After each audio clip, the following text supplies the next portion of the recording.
It's Red Eye Radio. Gary McNamara and Eric Harley talk about everything from politics to social issues and news of the day. Whether you're up late or you're just starting your day, welcome to the show. From the Uniden America Studios, this is Red Eye Radio. All across America, we are Red Eye Radio. He's Eric Harley, and I'm Gary McNamara. So you were out there checking out the moon before, huh? Yeah, the Red Eye Radio moon. By the way, you're welcome. We can't do that every night. The Red Eye Radio moon? Yeah. And it's in celebration of our newly updated app. We thought, well, how do we promote our newly updated app? What if we turn the moon red? Did it look good? I haven't gone out yet. It wasn't red eye red. I'm going to call the art department later today and issue my complaint there. But it was all right. Yeah. I mean, it worked.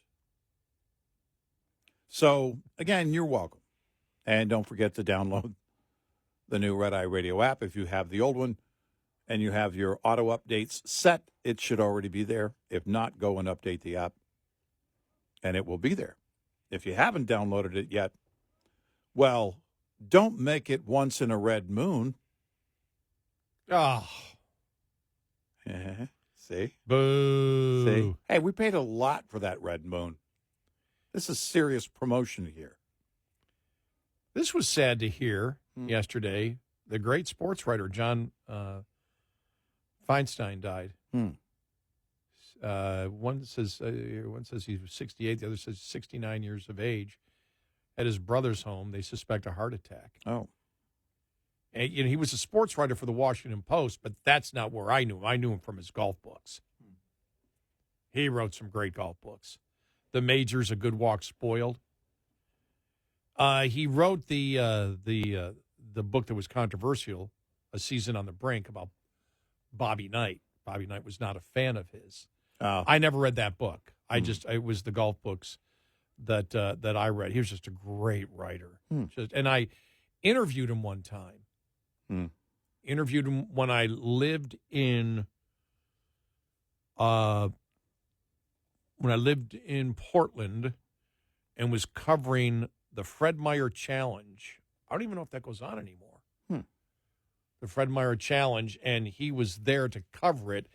It was more of an exhibition golf tournament. Right. But it's one where I remember coming down 18, John Daly was having problems.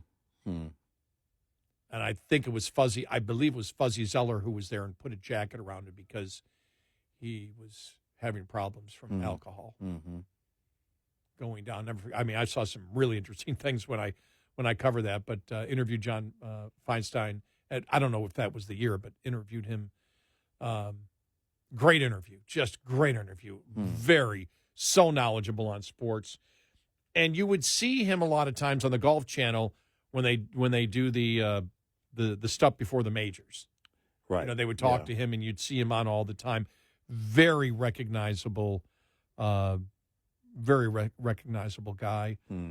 Did one on the other book I read The Majors, which was just a great book talking about how all the majors came about, including the Masters and the racist past of the Masters of Augusta. I mean, he went in and he's just like, whoa.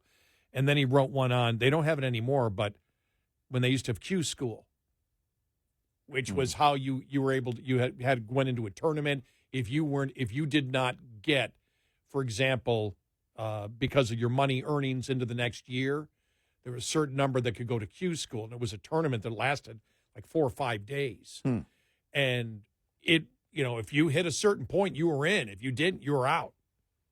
And it was some of the best golf ever to watch because you're playing for your professional life. Yeah, they don't have that they don't have it anymore, the Q School. But he wrote a great book on the Q School, and like the story of, I can't remember who it was, but the one guy said, "Okay, I'm going home. I didn't make it." Very sad driving home. This had to be a late 90s, so cell phones were there. There's like his girlfriend or wife or somebody called him all excited, screaming. He goes, "What? Why are you screaming?" Like he was sort of irritated. She goes, You made. He goes, "No, I didn't. I was like, 3 strokes off. Somebody had a 9 on the last hole. You're in." Oh, wow. You're in. Wow. The guy's driving home thinking has nothing to, well, I mean, he had, I guess, probably, he could have got in some tournaments, but his, his dream of getting into the PGA, he thought was gone. He had driven a couple of 100 miles. And wife calls him, yes! I mean, those are great moments when you think about it. Mm-hmm. But that's so sad. Really, really good guy. If you ever met him, just such a nice guy. If you've seen him ever, like I said, on the Golf Channel before one of the majors before, and you said, this seems like a really, really, really, really nice guy. He was a really, really, really nice guy. No ego, just a mind that was really interested in getting to the truth of all sports. So he'll be missed. Wow, that's just sad. Sad news to hear that. Yeah. Meanwhile, you and I have been talking about where the Democrats go. The Politico ad, Schumer's shutdown surrender sends the left into a rage. You look at that. We've talked about the Democrats this week, and what a horrible week it's been. I mean, Schumer saying no. The leader of the Senate, of the minority, coming out and saying, no, we're not going to go for this. We thought yesterday, okay, it's dead. It's not going to pass. Right. 24 hours later, no, I'm going to vote for it. We're like, whoa. And the left, especially the members of the House, just going crazy. It'll be interesting to see how many Democrats vote for the continuing resolution today. But you see what a nightmare it's been for Democrats this week. Well, and this makes it even worse. The question would be, look, we know that Schumer's not going to whip together all the Democrats. But could you before you say no, by the way, this tells me something changed. Was it the video that the House leadership put out, the GOP put out? And that was showing them on government shutdowns over the years? I think it was extremely effective, and they had to do, before he made the final decision, they had to be doing internal polling on it. They had to. There's no way, because he knew, we're not going to win this, and he didn't think it the day before, and then all of a sudden he thought it yesterday. There was a change. Something happened. And the question now is, does he have enough votes? He's got to have several more on board. He has Fetterman. He's got to get 6 more. And he's got to get 6 more total. And does he have those? But what if he gets 20? I mean, there's a civil war inside the party at that point. He's going to look to build some protection around him, yeah. The more you get, the more you build that, again, around you make that about the group, not just you. There's already talk of, AOC and how livid she is, and is she going to primary against him and run for his seat?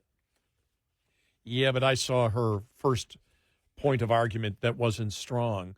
Well, he should have stayed with this, because you see at these House meetings when these Republican congressmen, Congress people go to their, back to their home district, and these meetings are in uproar because Republicans and independents and Democrats furious. Well, no, Republicans are not furious at Republicans. No. After the first 6 weeks.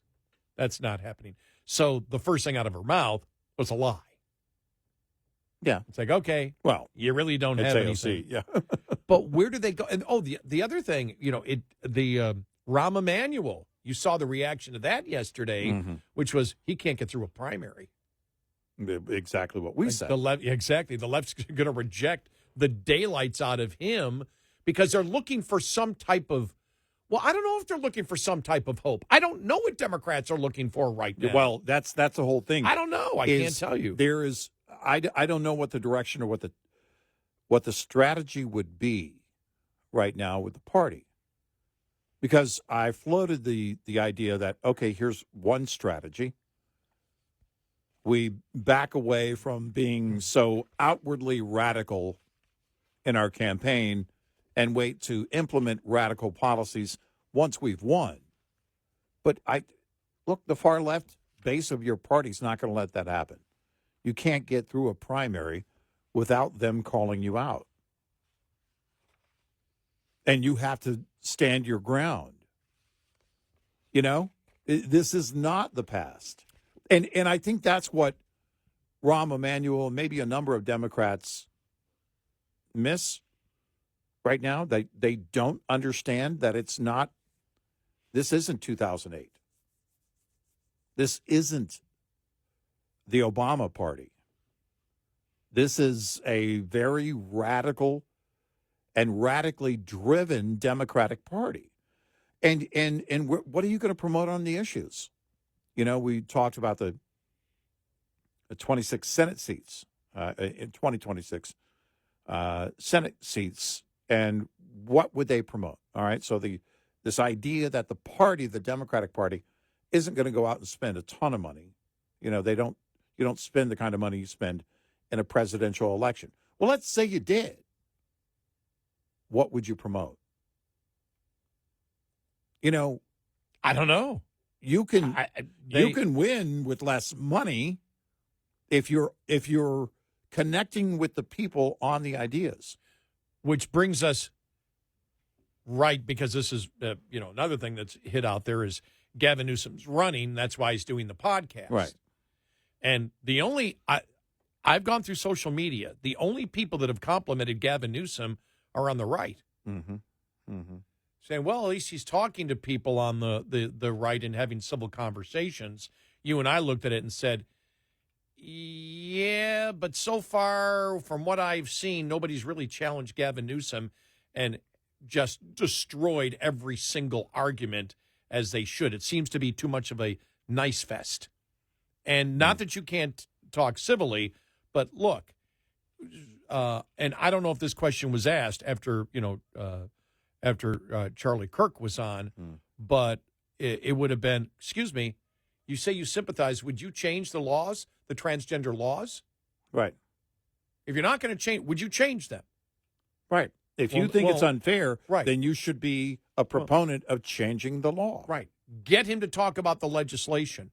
But it doesn't matter, because I don't think when you talk about the people that have been on his podcast, I think it was Kirk, Bannon, and who else?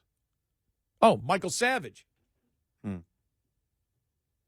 good to see Michael out. He looked good.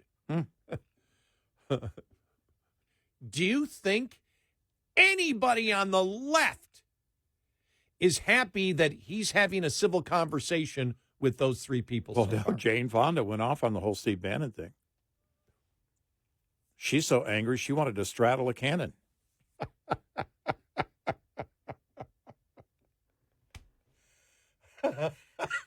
I mean, she was furious, wasn't she? It's and so that's not going to work for Newsom. But I don't see any type of moderating at all. I don't see any coherent arguments coming from. And look, you and I look at and play, political consultants all the time. Mm-hmm. We do this, and we've actually done.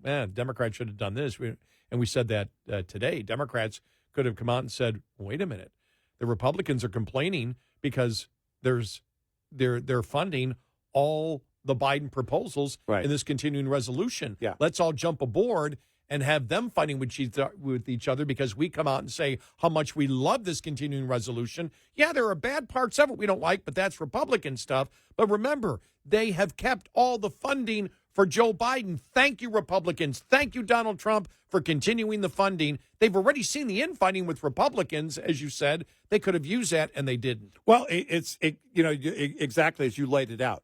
We don't have the power, so we couldn't dictate everything in there, but we're happy that the GOP saw to it to leave in there the Biden agenda items because Yes. we believe they're important, and clearly, so does President Trump and the GOP. But they are so. Turley calls it, what is it? Not the year of the rage. He's got a term for it. That they're in such rage mode where not even a sliver of critical thinking is in anything that they're doing right now at all. None. Right. They have no idea where to go. They haven't moderated on any issue. And the one issue they seem to get together on this week was somebody who was a green card holder who was involved in pro-Hamas protests, who was not an American citizen, who the Trump administration says, sorry, you go. Right. You don't have free speech rights, and you cannot come in here as a non-American citizen and get a visa to eventually get a green card, because if you would have come in to try to get a visa and said, here's my plan, you would have been out. You heard his wife said she was amazed it took so long. Wow. Yeah. For the government to do anything. Right. She was amazed that he got away with what he got away with. Right. Well, that's how I read it. Right. Yesterday. And honestly, sorry, you don't get to come in on a visa and work against our interests as a nation. Right. And so the pro-Hamas people are out getting support from the entire Democratic Party. Mm-hmm. I'm shaking my head going, they just don't get it. This is 80-20. Right. Yep. They just don't get it. Yep. Wow. 866-98 Red Eye. This morning's USDA Farm Report is brought to you by House Products. Tested, trusted, guaranteed since 1920. More details revealed about USDA's Emergency Commodity Assistance Program. Economic relief assistance for producers scheduled to start with sign-up next week. Sign-up will remain open until August 15th of this year. If you do not want to wait for that pre-filled application, you can visit your local office, you can visit our website, you can apply there as well. Eligible producers must report their 2024 crop year planted and prevented planted acres to USDA. And if you have not done that, you just need to do it before the filing deadline. We are working on sending pre-filled applications to farmers who submitted your acreage reports already for 2024. Deputy Undersecretary for Farm Production and Conservation, Brooke Appleton, speaking before a delegation of Midwestern Farm Bureau members this week at USDA headquarters. She says various online tools such as a payment calculator and FAQ sheet will also be part of the rollout for sign-up of up to $10 billion in payments under ECAP. I'm Rod Bain reporting for the U.S. Department of Agriculture in Washington, D.C. This report brought to you by Cenex Fuels and Lubes. Lines open for your calls. 866-90 Red Eye on Red Eye Radio.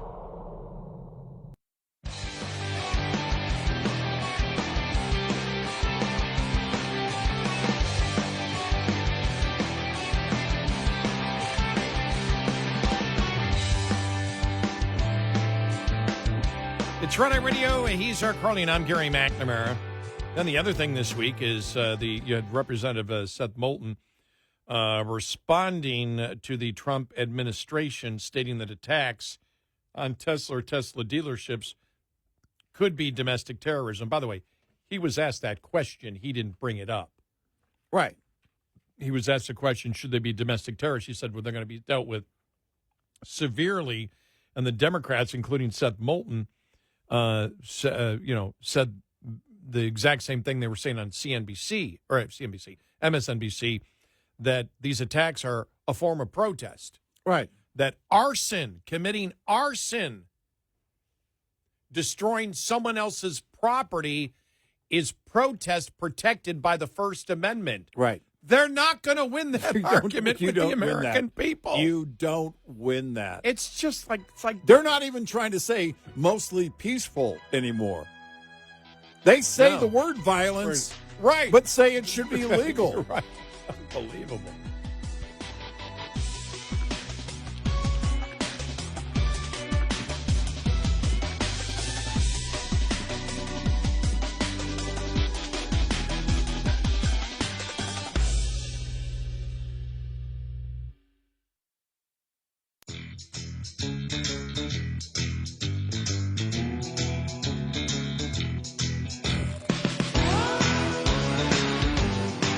You're listening to Red Eye Radio. from the Uniden America Studios.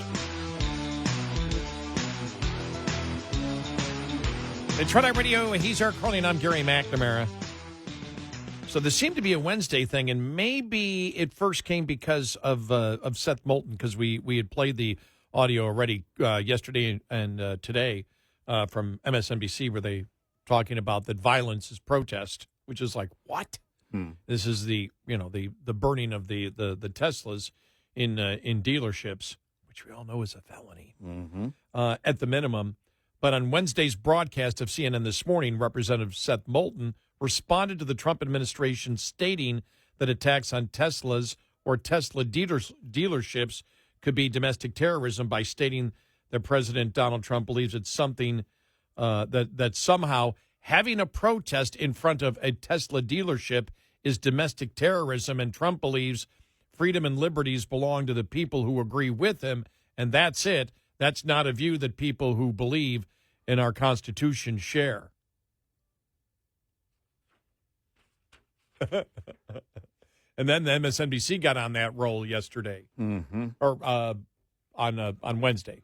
Well, as if, again, they've evolved now from a few years ago, mostly peaceful protests. If you don't include all the violence, they were mostly peaceful. And now they include the violence and say, well, no, that's just a protest. That's how protests go. Just amazing. Remember the Baltimore DA that said, listen, let them express themselves and get it out of their system. Oh. As they were destroying other people's property. That was the mayor. Was it the mayor or the DA? It was the mayor. All right. Yeah. Let them get it out of their system. Oh, my God. It's just part of it. Well, I find what the Democrats are going through just fascinating. Just in American history of political parties. A political party that, we had said a couple of years ago was the most radical in American history. Mm-hmm. I mean, radical from the norm.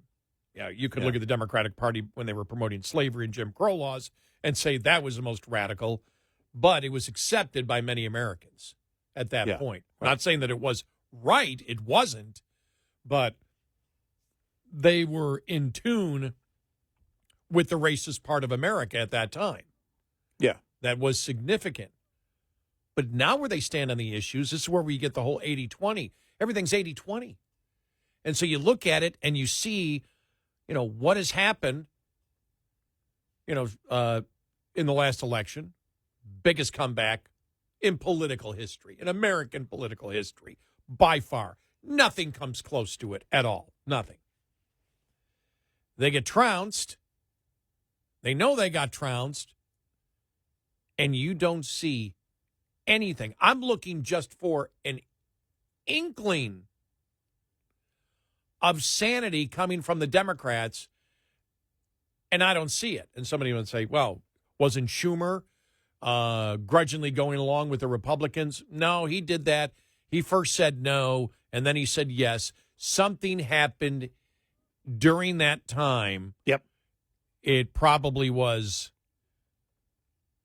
we're guessing, the effective use of the ads by Republicans where they use them in their own words.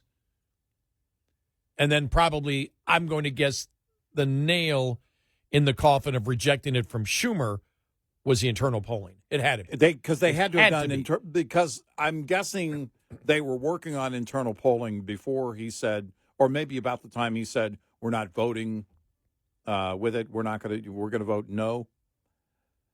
And the internals came in and the internals basically are the one question: who gets the blame for the shutdown? And it came back Democrats. Yep.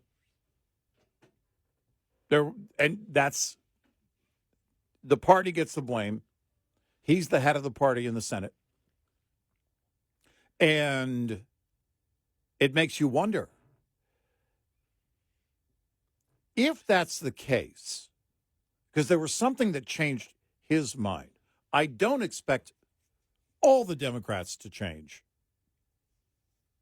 But how many might? Because you brought up, the idea that forget several more. What if he gets 20? No, I think that's actually the better likelihood if something changed his mind. Because unless the internals came back and said, Schumer and Schumer alone gets it, but I don't believe that's the case. The internals came back on the party. And so that means the rest of them in that party, certainly those that are up in 26, are going to have to reconsider here. If the point is, if he changed as the Senate Minority Leader in 24 hours, 48 hours, whatever that was, 24, less than 24, it seemed to me. Yeah. So somewhere if he changed overnight, there was something that changed him, then it has to impact others. He can't be the only one. You have, though, Politico did the story that, the Democrats in the House are just livid. They're like, Jeffries kept our coalition together except for one. Everyone voted against it, and we stuck together. But the thing they're forgetting is their vote was not the final vote. The Senate's vote is the final vote. Right. And the blame will go to Democrats if it doesn't pass, because except for one Republican in the Senate, one Republican in the House, everybody has been for it. Did you see Massey had his best fundraising ever? Yeah. That's interesting, though. They said over 3,000 donors. Representative Massey, and this is after he used when Trump said, I'm going to primary you. We're going to primary you. We got to primary this guy and basically get him out of the Republican Party. Yeah. And there's a problem there because there's a ton of Republicans that actually want to cut. And even though they understand, many of them understand, okay, maybe this isn't the time, they don't believe that the narrative and the mindset of Representative Massey on wanting to cut, they want somebody in there that really, really, really, really wants to cut. And so when I saw that, it'll be interesting to see whether it was more Democrats than Republicans that donated to him. That would be interesting to see. But it was interesting because he said, I didn't put out an email. I said, let's fundraise, but I didn't put out an email and directly solicit it to individuals. The money just came in. Is that a concern in the Republican Party that shows we got to keep Massey's voice in there because we still have doubts that Republicans really and truly wish to cut? Yeah. Again, it's important to get to the basis of who donated, but if those are party donations, if those come from Republicans, then yeah, there has to be I think should be a great concern anyway. But it will be interesting to see how it plays out in the Senate. How this goes down. I was looking, you asked me during the break, is there anybody with a whip count right now? I haven't been able to find one. Yeah, neither have I. Most of the stories that I saw yesterday had a line in there that it was something to the effect of most believe he's got enough votes to carry it to 60. That Schumer carries with him a good handful of Democrats. And so it's likely not going to fail. Because here's the question, too. We know why he said no. We know why he said we're not voting for it. By the time he said yes, you don't say yes unless you know you've got enough votes with you. Otherwise, you just cut yourself out. You turned yourself into a pariah. Fetterman's got his own problems. He can deal with that. You just set yourself apart if you don't have enough votes already on board by the time you say we're voting yes. He had to have known. No, that's a great point. He must know he had that. That would be the key. Because if he doesn't, but the interesting thing is, I haven't seen any stories on that. No, you would I think haven't that either. something like that would leak. Look, he wouldn't have said it. He's got enough votes. Look. He's got enough people that support his position on it in the Senate. He puts the cheese on the burger way too early. We all know that. He makes mistakes.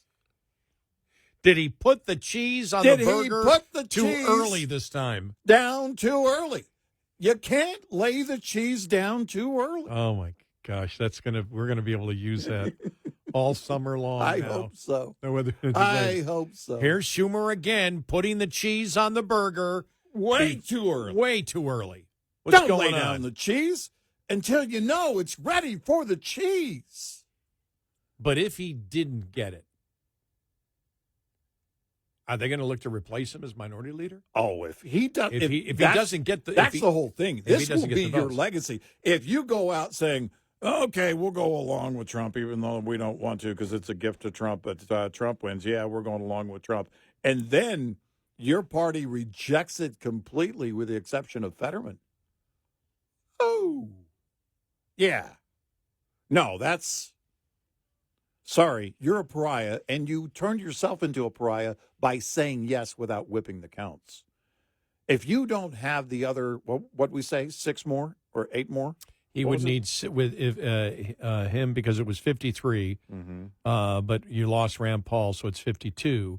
You need 60. You've got those two, Fetterman and Schumer, so you need 6 more. Yeah. So if he doesn't have them, you know what's funny?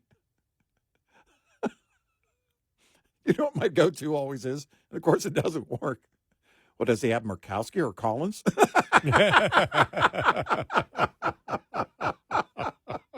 Sorry. No, but that's a great point. Old habits. No, it's a good. That's a concern. Those old habits are a concern. But what if he doesn't get enough? He's in trouble. But if he gets, let's say he gets 20 or 25 Democrat senators to vote for it, does that start a major civil war? And normally it wouldn't, because they forget it and move on. But you have a Democratic Party right now that's in a state of perpetual rage. Yeah. They are absolutely unhinged right now. You don't agree with them, you're scum. And this is against Trump. You cannot give Trump any victory, any time, for anything. Well, we said it. Yeah. Just the other night we said, you can't vote on anything with the GOP because it's Trump's party. You can't do that. That's political suicide if you do that. But to have Schumer come out as he did yesterday, look, it's on him. If the votes aren't there, that's on him for coming out too early. Would you be surprised if Schumer came out today and reversed himself again? If he loses the votes overnight, if he lost the votes overnight, then you have to. After careful reconsideration, but the pressure was so great. Yeah. We're so, okay, we can't. Yeah, we're not. It's going to create that the shutdown is worse than the split that it will cause in the party. Right. I don't think it's going to happen. I don't think, because I wouldn't. Then he'd be viewed as terrible, weak leadership. Well, it's all because he's all over the place. Well, I mean, he is terrible, weak leadership. But I mean, there's just no way to. You would have zero glue, holding anything together there, and you'd have to be gone. My bet is it's more along the lines of he's got the votes to get it done, and then he's hoping this thing will just, let the sleeping dog lie, and until they get to. Well, spending you know later. who comes out of this the best? It's not Trump. Mike Johnson. Yeah. Oh, yeah. It really does. Yeah. The speaker. 866-90 Red Eye. Get in touch with Red Eye Radio, toll free at 866-90 Red Eye.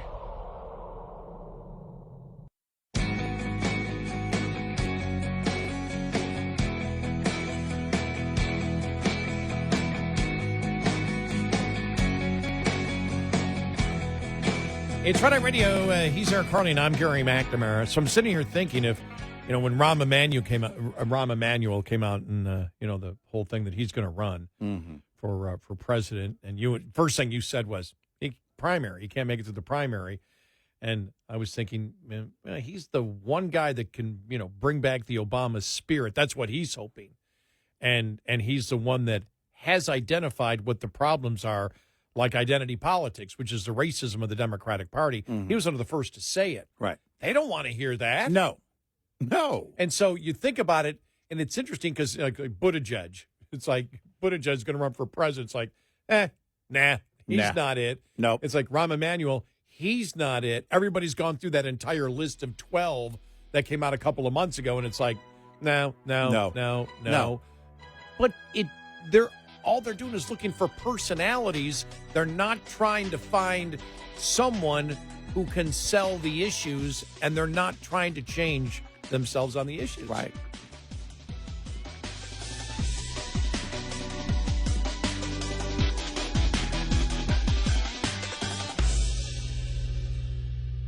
This is Red Eye Radio on Westwood One.